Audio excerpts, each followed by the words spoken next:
பாஜகவினர் கரூர் பிரச்சனையிலே வலிய உண்மை அறியும் குழுவை அனுப்பி வைத்து திமுக அரசுக்கு எதிரான ஒரு நிலைப்பாட்டை எடுத்த சூழலில்தான் பாஜகவினருடைய அணுகுமுறையை நாம் சந்தேகிக்க வேண்டியிருந்தது அல்லது அதை விமர்சிக்க வேண்டியிருந்தது.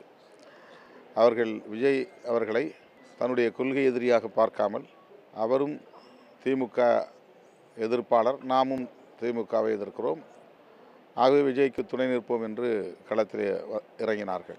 அவர்கள் ஒன்று சேருவதை பற்றி நாம் விமர்சிக்க முடியாது. ஆனால் உண்மையை மறைத்து உண்மைக்கு மாறான செய்திகளை திரித்து அரசியல் செய்ய முயற்சிப்பதைத்தான் நாம் சுட்டிக்காட்டினோம், விமர்சித்தோம். அதிமுக பாஜக ஏற்கனவே கூட்டணி அமைத்து விட்டதாக பேசி கொண்டிருக்கிற சூழலில் பாஜக உள்ள அந்த அணியில் விஜய் சேருவாரா என்பது கேள்விக்குறி. திமுக தோற்கடிப்பிற்கு வலுவான கூட்டணியை அமைக்கும், எங்களுடைய பொதுச்செயல் அமைப்பார். அதற்கு யாரோடையும் திமுக எதிர்க்கின்ற கட்சிகள் எல்லோரோடையும் பேசுவார்கள். நடிகர் விஜய் அவர்கள் திமுகவைத்தான் கடுமையாக எதிர்த்திருக்கிறார். திமுகவை ஆட்சியை வீட்டுக்கு அனுப்ப வேண்டும் என்ற கருத்தை தான் மையப்படுத்தி அவர் பேசியிருக்காரு. ஆகவே எல்லோரையும் நாங்கள் அழைப்போம். திமுகவை தோற்கடிக்க, திமுகவை வீட்டுக்கு அனுப்ப எல்லா அஸ்திரங்களையும் அதிமுக பயன்படுத்தும். எங்களுடைய பொதுச்செயலாளர் பயன்படுத்துவார், நாங்களும் பயன்படுத்துவோம்.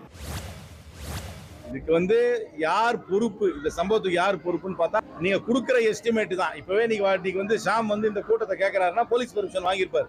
இங்க எத்தனை பேர் வருவாங்கன்னு கேட்டு சொல்லியிருப்பாரு. ஒரு 1000 பேர் வருவாங்கன்னு சொல்லியிருப்பாரு. அந்த 1000 பேருக்கு ஏத்தாப்புல தான் போலீஸ் பாதுகாப்பு கொடுப்பாங்க. நம்ம எழுதி கொடுக்குற எஸ்டிமேட்டை வச்சு தான் போலீஸ் பாதுகாப்பு கொடுக்க முடியும். நம்ம 2000 பேர் வரப்போறாங்கன்னு சொன்னா அதுக்கு ஏத்தாப்புல போலீஸ் பாதுகாப்பு கொடுப்பாங்க. இவங்க எத்தனை பேரை எழுதி கொடுத்தாங்க, அதுக்கு ஏத்தாவது போல ஸ்டாண்டர்ட் ஆப்ரேட்டிங் ப்ரொசீஜர் படி போலீஸ் பாதுகாப்பு கொடுத்தாங்களான்னு தான் பார்க்கணுமே தவிர அதோட கூட்டம் அதிகமா வந்தா அது போலீஸ் காரணம் கிடையாது. அது அமைப்பாளர்கள் தான் காரணம். திடீர்னு கூட்டம் ஜாஸ்தியா வந்துச்சுன்னா போலீஸ் என்ன ஆகாயத்துல இருந்தா கொண்டு வந்து இறக்குவாங்க?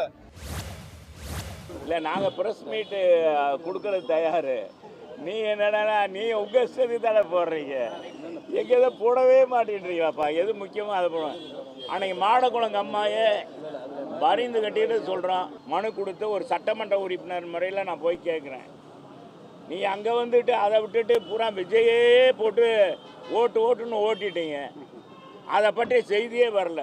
அதே மாதிரி தான் இப்போ விழுந்து இதை நாங்கள் செய்ய நீ என்னடானா வேறு எதாவது கான்செப்ட், உங்களுக்கான கான்செப்ட் போயிடுறீங்க. மக்களை கவர்ற மாதிரி ஒரு மக்களை கவர்ச்சியாக ஒவ்வொரு சினிமாவிலையும் பார்த்தீங்கன்னா கதை ஒரு பக்கம் இருக்கும், கவர்ச்சி டான்ஸ் வைப்பாங்க. கவர்ச்சி டான்ஸ் பார்க்குறீங்களா பார்க்கலையா? ஒவ்வொரு படத்துலையும் இப்போ கூட பார்த்தீங்கன்னா ஒரு பாட்டுக்கு இப்போ நேற்று பார்த்தா யாரோ யார் பழைய நடி 3 கோடி 5 கோடி கேட்டுருக்காப்பா. தமனா 3.5 கோடியா 4 கோடி 5 கோடி கேட்குறேன். நயன்தாரா 5 கோடி கேட்குறேன் ஒரு பாட்டுக்கு. அவங்க சொல்கிற மாதிரி டான்ஸ் ஆடு எப்படி கவர்ச்சி பாருங்க. சிக்கு சிக்கு சிக்கு சிக்கு சிக்கு சிக்கு சிக்குன்னு ஆடுறேன்.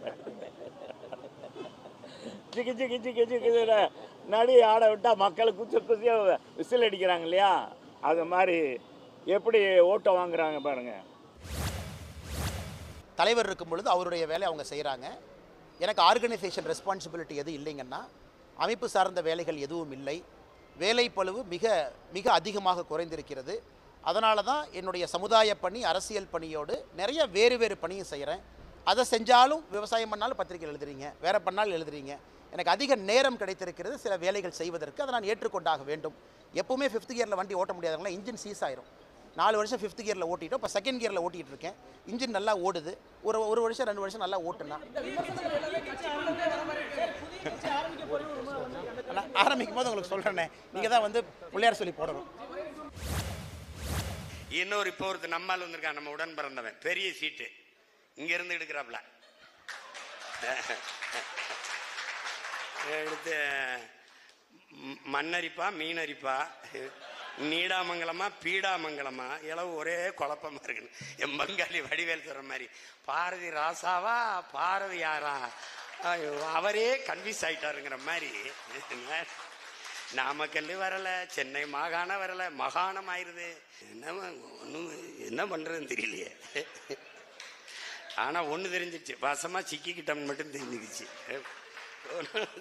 இதில் உடனுக்குடன் செய்திகளை தெரிந்து கொள்ள சன் நியூஸ் பெல் ஐகானை கிளிக் பண்ணுங்க.